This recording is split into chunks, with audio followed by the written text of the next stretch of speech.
میں ایک بات آپ کو کھل کے بتاؤں، میں نے ایسے ہی ٹویٹر اچانک میرا کھل گیا تو میں نے یہ سوال کیا، میں نے کہا کہ میں بڑے عرصے سے سیاست وغیرہ کور کرتا رہا ہوں لیکن مجھے سمجھ نہیں آ رہی کہ اینڈ گیم کیا ہے۔ دیکھیے، ملکوں میں جنگیں بھی ہوں نا تو بالآخر مذاکرات کرنا پڑتے ہیں، تو بیٹھ کے کوئی نہ کوئی سیٹل کرنا پڑتا ہے۔ اب میرا دماغ کا وہ محاورے والا دہی بن چکا ہے یہ سوچتے سوچتے کہ مڈل گراؤنڈ کیا بنے گا۔ اب مثال کے طور پر فیصلہ اگر یہ ہونا ہے کہ جی اسلام آباد میں داخل ہو جائیں تو کسی ایک پوائنٹ پہ تو یہی پیغام لے کر آج صبح تقریباً بیرسٹر سیف اور گوہر یہی پیغام لے کر یہی بات لے کے گئے ہیں۔ اچھا، اگر اس وقت انکار ہوا تو سوال یہ اٹھتا ہے کہ اس وقت یہ لوگ جو منسٹر انکلیو میں بیٹھے ہوئے ہیں، جناب اسد قیصر صاحب اور امیر مقام صاحب ہیں اور رانا ثناء اللہ ہیں اور محسن نقوی صاحب ہیں اور یہ ہے وہ ہے، یہ کیا طے کر سکتے ہیں؟ بات یہ ہے کہ آپ نے دیکھیں بشرا بی بی نے 2 ویڈیوز کی اور ڈی چوک کہا، آپ نے ابھی بیٹھے ہوئے کہا کہ جو ملاقات جی بیرسٹر صاحب نے یہی کہا اور آپ سٹینڈ کرتے ہیں اس بات پہ۔ عمران خان صاحب کنوینسڈ ہے کہ بھائی ڈی چوک، اس کا مطلب ہے کہ جو بریفنگ بشرا بی بی کے پاس ہے وہ یہ ہے کہ بی بی آپ نے قافلہ لے کر ہر صورت ڈی چوک پہنچنا، ٹھیک ہوگی بات۔ اب اس میں مجھے سمجھ نہیں آتی کہ کون سی ایسی کوالٹیٹیو، کون سی ایسی کوئی بات ہوئی ہے جس کی وجہ سے بشرا بی بی لچک دکھانے کو مجبور ہوں گی۔ ابھی تک تو نہیں ہوئی، کیا وہ اسد قیصر کے کہنے پہ کر دیں گی؟ نہیں، ابھی تک تو نہیں ہوئی نا، ایک بات۔ دوسری بات جو ہے وہ مجھے اس کی بھی سمجھ نہیں آ رہی۔ دیکھیے 2014 میں جب دھرنا ہوا تھا تو آپ کو یاد ہے کہ چودھری نثار علی خان جو کہ بڑے قریبی ہوتے تھے نواز شریف صاحب کے، وزیر داخلہ تھے، اور انہوں نے جب یہ دیکھا کہ جی رکاوٹیں توڑ کر وہ آ چکے ہیں ڈی چوک میں تو وہ پولیس کے ذریعے جو ہے سخت کاروائی کرنا چاہ رہے تھے۔ تو دین نواز شریف ٹو کمانڈ کہ کوئی لاش نہیں گرنے دیں گے، یاد ہے نا؟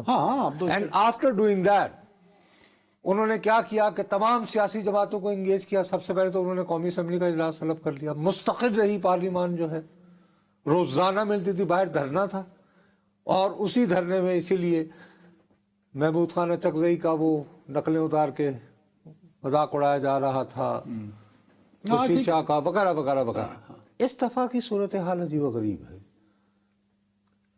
یوں لگتا ہے کہ وزیر اعظم صاحب نے سارا معاملہ how to deal with Tehreek Insaf وہ محسن نقوی صاحب کو آؤٹ سورس کر دیا۔ ابھی تک تو یہی لگتا، کیا حقیقت بھی یہی ہے۔ اب too late in the day آپ ایاز صادق صاحب کو بھی انوالو کر رہے ہیں، رانا ثناء اللہ صاحب کو بھی کر رہے ہیں۔ لیکن اب میرا سوال یہ ہے کہ بال کس کے کورٹ میں ہے؟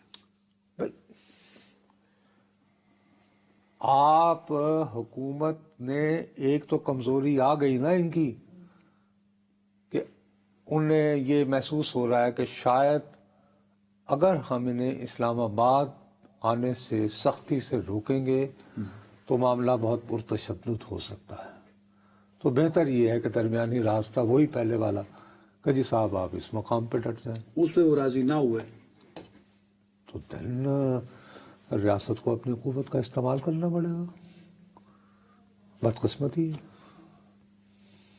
اس وقت سٹرانگ فوٹنگز کس کے پاس ہے؟ بھائی اس وقت اگر تم دیکھو میری نگاہ میں تو ان کی سٹرانگ فوٹنگ ہوگی جو تمام تر حفاظتی اقدامات کے باوجود، کنٹینروں کے باوجود اسلام آباد پہنچ جائیں۔ نہیں، وہ تو دیکھیں، میری بات تو سن لو نا، لیکن یہ تو ایک پہلو ہوگا نا۔ لے مین والی بات کر رہے ہیں، میں لے مین والی 15,000 بندہ لے کے کنٹینر اٹھاؤ کر انہوں سے پنکھوں سے آنسو گیس بجھاؤ۔ میں لے مین والی بات ہی میں عام آدمی کے نقطہ نظر سے کہہ رہا ہوں نا، لیکن آپ ذرا تھوڑا سا اسٹیپ فارورڈ جائیں کہ دوسری طرف بھی تو ریاست ہے۔ اور مجھے لگتا ہے کہ وہ اس کی فوٹنگ زیادہ سٹرانگ ہے۔ کیسے؟ سر دیکھیں، آپ کو اچھا لگے آپ کو برا لگے، بشرا بی بی صاحبہ نے جو ایک ویڈیو پیغام جاری کیا تھا نا ہمارے آخری شو کے بعد، جمعرات کو، اس نے پاکستان تحریک انصاف کو بہت ڈیمیج کیا ہے، بہت سارے یہ آپ سمجھ رہے ہیں، عاشقان تحریک انصاف یہ نہیں سمجھ رہے۔ چلے میں عاشقان تحریک انصاف کا ترجمان نہیں ہوں، کیا میں غلط کہہ رہا ہوں؟ آپ بطور صحافی مجھے بتائیے کہ میں غلط کہہ رہا ہوں؟ میں سمجھتا ہوں کہ سفارتکاری کے حوالے سے ہمیں کافی ڈیمیج ہوا ہے. یہ سفارتکاری مالدیپ نل نہیں ہو رہی. ہاں سعودی You're عرب talking کیونکہ about ہمارے Saudi ساتھ Arabia and بابا specifically محمد بن ایک ایسا سلمان. ملک جس نے ہمیں ورنہ ایٹمی دھماکے کرنے کے بعد we could have gone مجھے لگتا ہے کہ bankrupt بشرا بی بی نے عمران خان صاحب کو بہت ڈیمیج پہنچایا ہے اس بیان کے ذریعے. اس بیان سے. کیا انہوں نے از خود تو نہیں کیا ہوگا؟ از خود کیا نا ارے یار. اور بشرا بی بی کا بیان سنا آپ نے؟ وہ انہوں نے خود نہیں کر سکتی ہیں کیا مطلب؟ بغیر اپنے شوہر کی رضا کے. اس سے تو ملاقات ہی نہیں ہوئی نا ان کی یار. یار چاہتے ہوئے تو ملی ہوں گی. چاہتے ہوئے ملی، بیان بعد میں آیا نصرت صاحب. ہو تو وہ ہوگا نا کہ ایک خاص ٹائمنگ پہ آپ یہ بیان دینا، یہ تو ایسے تو نہیں ہو سکتا یار. وہ ایسی نہیں ہو اس نہیں میں سکتی. جو سعودی عرب کو لے کے یا جو بیان بشرا بی بی نے دیا ہے وہ عمران خان صاحب کو پتا تھا یا ان کی مرضی سے دیا ہے؟ میں بضد ہوں، میں ماننے کو تیار نہیں ہوں.